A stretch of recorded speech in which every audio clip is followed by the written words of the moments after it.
जो last class में हमने प्राइसिंग मेथड स्टार्ट किया था, जिसमें कि हमने स्टार्ट किया था कॉस्ट बेस्ड प्राइसिंग मेथड, जिसमें हमने पढ़ा था कॉस्ट प्लस प्राइसिंग क्या होती है। मैं आपको एक बार ब्रीफली बता देती हूँ कि कॉस्ट प्लस प्राइसिंग में एक ऐसा मेथड है बेटा जिसमें कि आप क्या करते हो, पहले ओवरऑल कॉस्ट कैलकुलेट करते हो ऑफ द प्रोडक्ट, है ना। उसके बाद आप उसमें अपना प्रॉफिट मार्जिन ऐड करते हो और फिर दोनों को, टोटल कॉस्ट को और प्रॉफिट को ऐड करने के बाद उस पर्टिकुलर प्रोडक्ट का सेलिंग प्राइस निकल जाता है। ये आपका था कॉस्ट प्लस प्राइसिंग मेथड। अब हम पढ़ने वाले हैं ब्रेक इवन एनालिसिस। ठीक है, ब्रेक इवन एनालिसिस में होता क्या है। ब्रेक इवन एनालिसिस एक कॉस्ट बेस्ड प्राइसिंग मेथड है जो कि यूज़ किया जाता है डिटरमाइन करने के लिए कि आपको एक पर्टिकुलर प्रोडक्ट का कितना सेल्स वॉल्यूम आपको जनरेट करना पड़ेगा कि आपको प्रॉफिट होना स्टार्ट हो जाए। सिंपल सी चीज़ है। This is a analysis which is used for determining how much sales volume your business needs. आपके बिजनेस को कितने सेल्स वॉल्यूम की ज़रूरत है जिससे कि क्या हो, प्रॉफिट अर्न करना आप स्टार्ट करते हैं अपने बिजनेस में। ठीक है, यहाँ पे मैंने शॉर्ट में भी लिखा है कि कितना सेल करोगे कि आपको प्रॉफिट होगा। ठीक, नेक्स्ट देखते हैं break even point. Break even point एक इम्पॉर्टेंट टर्म है ब्रेक इवन एनालिसिस के अंदर। ब्रेक इवन पॉइंट होता क्या है, एक पॉइंट है जहाँ पे आपका जो टोटल एक्सपेंस या कॉस्ट है उस पर्टिकुलर प्रोडक्ट का, वो आपके रेवेन्यू से इक्वल हो जाता है। मतलब कि अगर आप एक सामान को बनाने में 100 रुपये खर्च कर रहे हो, सामान को बेचने के बाद आपको कितना पैसा मिल रहा है, 100 रुपये मिल रहा है। मतलब क्या हो गया, जितना आपने लागत लगाया और जितना आपकी इनकम हुई वो दोनों इक्वल हो गए। ठीक है, तो उस पॉइंट को जहाँ पे आपका एक्सपेंसेस और आपका रेवेन्यू इक्वल हो जाता है उसको हम बोलते हैं ब्रेक इवन पॉइंट।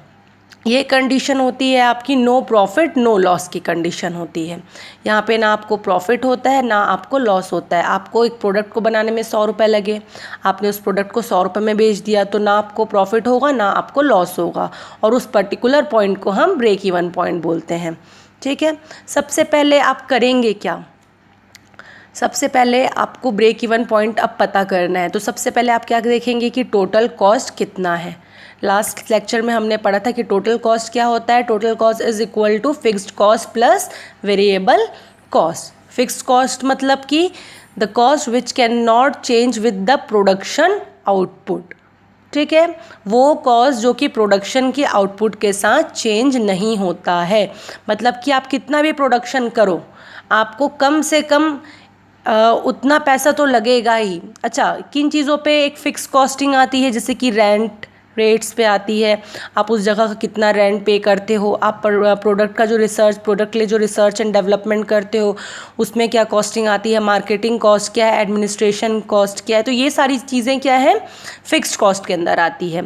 आप प्रोडक्ट के कितने भी यूनिट आप मैन्युफैक्चर करो, लेकिन आपको एक फिक्स्ड कॉस्ट पे करना ही पड़ेगा, उतना एक्सपेंसेस आएगा ही।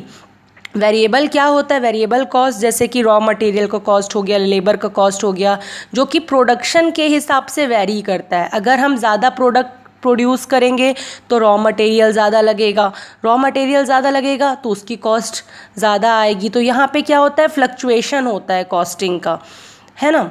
That's why it is known as variable cost. अब हम समझते हैं कि इसका एक फॉर्मूला क्या है। देखिए, ब्रेक इवन पॉइंट को कैलकुलेट करने के लिए first you have to calculate contribution per unit. Contribution per unit का मतलब ये होता है कि आपको एक यूनिट के पीछे या एक प्रोडक्ट के पीछे आपको कितना प्रॉफिट हो रहा है। ठीक है, जिसमें कि आप क्या करेंगे, सेलिंग प्राइस, एक यूनिट के सेलिंग प्राइस से माइनस कर देंगे उसके कॉस्ट प्राइस को। ठीक है, कॉस्ट प्राइस मतलब कि वेरिएबल कॉस्ट। सबसे पहले आपको क्या करना है, सबसे पहले आपको टोटल कॉस्ट निकालना है। टोटल कॉस्ट निकालने के बाद आपको पता चल जाएगा कि यहाँ पे टोटल कॉस्ट आप कैसे निकालेंगे, फिक्स्ड कॉस्ट और वेरिएबल कॉस्ट को प्लस करने के बाद निकालेंगे। ठीक, यहाँ से क्या होगा, फिर आपको क्या निकालना है कि आपका प्रॉफिट कितना हो रहा है। मैं आपको एक एग्जांपल दूंगी, आप समझ जाएंगे। फिर बीईपी मतलब कि ब्रेक इवन पॉइंट, इसको कैसे फाइंड आउट करेंगे आप, fix cost upon contribution per unit, और कंट्रीब्यूशन पर यूनिट का फॉर्मूला होता है selling price minus variable cost. अब इसका एक एग्जांपल देखते हैं। देखिए बेटा, मैंने यहाँ पे एक एग्जांपल बनाया है, आपको ये सारी चीज़ें क्लियर हो जाएगी। एक कंपनी है जिसका नाम है XYZ जो कि पेन मैन्युफैक्चर करती है, ठीक है। कंपनी रेंट पे करती है 5000 रुपीज़, रिसर्च एंड डेवलपमेंट में उसको 2000 रुपीज़ लगता है, मार्केटिंग में उसको 3000 लगता है, और एडमिनिस्ट्रेशन कॉस्ट उसका 10,000 का है। टोटल जो उसका फिक्स्ड कॉस्ट है वो है यहाँ पे 20,000, ठीक है। ये तो फिक्स उसको पे करना ही पड़ेगा। अब देखते हैं कि उसको प्रोडक्शन में कितना कॉस्ट लगता है। रॉ मटेरियल के लिए उसको एक यूनिट के पीछे, यहाँ पे लिखा है मैंने ईच यूनिट, एक प्रोडक्ट के पीछे रॉ मटेरियल का कॉस्ट 50 पैसे है ना, या 0.50 रुपी है। लेबर कॉस्ट उसको एक प्रोडक्ट के पीछे 1 रुपये लगता है। पैकेजिंग का कॉस्ट उसको 1 रुपये 50 पैसे लगते हैं, और बाकी के जो दूसरे खर्चे हैं उसको मिला के वो है आपका 2 रुपये।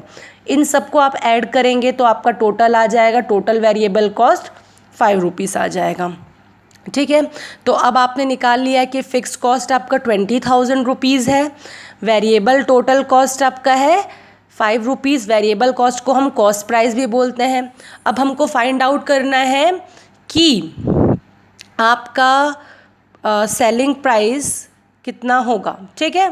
सपोज़ मतलब ये आप एज्यूम कर सकते हैं, मान लीजिए कि आप पेन बेच रहे हैं और एक पेन की कीमत कंपनी ने डिसाइड की है 10 रुपीज़, ठीक है। तो आपने एक पेन की कीमत 10 रुपीज़ डिसाइड कर ली क्योंकि उसका कॉस्ट प्राइस आ रहा है 5 रुपीज़, तो आपने 50% का मार्जिन यहाँ पे रखा हुआ है, ठीक है।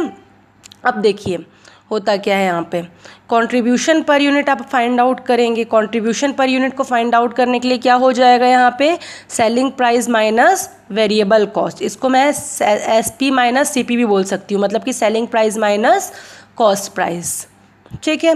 अच्छा सॉरी, यहाँ पे मैंने एक गलती से बोल दिया, यहाँ पे आपका प्रॉफिट मार्जिन जो है वो 50% का नहीं 100% का, क्योंकि कॉस्ट प्राइस आपकी 5 रुपीज़ है, ठीक है, और आप उसमें 5 रुपीज़ ऐड कर रहे हो, ठीक है। तो यहाँ पे 100% का मार्जिन हो गया, तो ये आपका ₹10 हो गया। अब देखिए आपने प्रॉफिट निकाल लिया SP माइनस VC करके या SP माइनस CP करके, तो आपको कंट्रीब्यूशन क्या मिल जाएगा। एक पेन की कीमत है 10 रुपये, आप उसमें से उसके एक पेन की जो कॉस्ट प्राइस है वो 5 रुपये है, तो आप 10 में से 5 माइनस कर देंगे तो 5 बचेगा आपके पास, 10 माइनस 5 इक्वल्स टू 5 रुपीज़, ठीक है। BP ब्रेक इवन पॉइंट का फॉर्मूला क्या होता है, fixed cost upon contribution per unit, ठीक है, मतलब या प्रॉफिट। तो यहाँ पे फिक्स्ड कॉस्ट क्या है आपका, टोटल फिक्स कॉस्ट लेंगे ना आपका जो 20,000 है, और आप ये कितना लेंगे, प्रॉफिट कितना लेंगे आप ईच यूनिट के लिए जो आपने यूज़ किया था, दैट इज़ ₹5। तो यहाँ पे क्या आ गया, आपने 20,000 डिवाइडेड बाय 5 किया, मतलब कि आप BP के थ्रू निकाल रहे हैं कि आपको कितना यूनिट मैन्युफैक्चर करना है। BP से हम क्या फाइंड आउट करते हैं कि हमको कितना यूनिट मैन्युफैक्चर करना पड़ेगा कि जिससे हमारी जो कंडीशन है वो नो लॉस नो प्रॉफिट की हो जाए, मतलब कि हमको यहाँ पे 4000 पेन मैन्युफैक्चर करने हैं। आप ये समझ गए होंगे, आपको 4000 पेन मैन्युफैक्चर करना है, ठीक है। अब बात करते हैं टोटल रेवेन्यू की।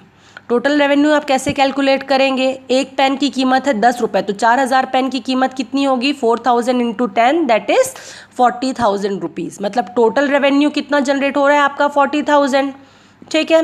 आपका टोटल रेवेन्यू 40,000 आ गया, और आपका टोटल एक्सपेंसेस कितने थे, आपके टोटल एक्सपेंसेस थे, एक तो फिक्स्ड कॉस्ट का 20,000 था, और वेरिएबल कॉस्ट में एक पेन की कीमत थी 5 रुपये, तो 4000 पेन की कीमत कितनी होगी, 4000 इंटू 5 कर देंगे, वो भी 20,000 आएगा, तो 20,000 प्लस 20,000 40,000 आएगा, मतलब कि टोटल एक्सपेंसेस क्या हो गए आपके 40,000 हो गए, और आपका टोटल रेवेन्यू कितना हो गया 40,000 हो गया, मतलब कि total expenses equals to total revenue generated. तो ये आपका हो गया BEP, आपको यहाँ पे प्रॉफिट भी नहीं होगा और लॉस भी नहीं होगा।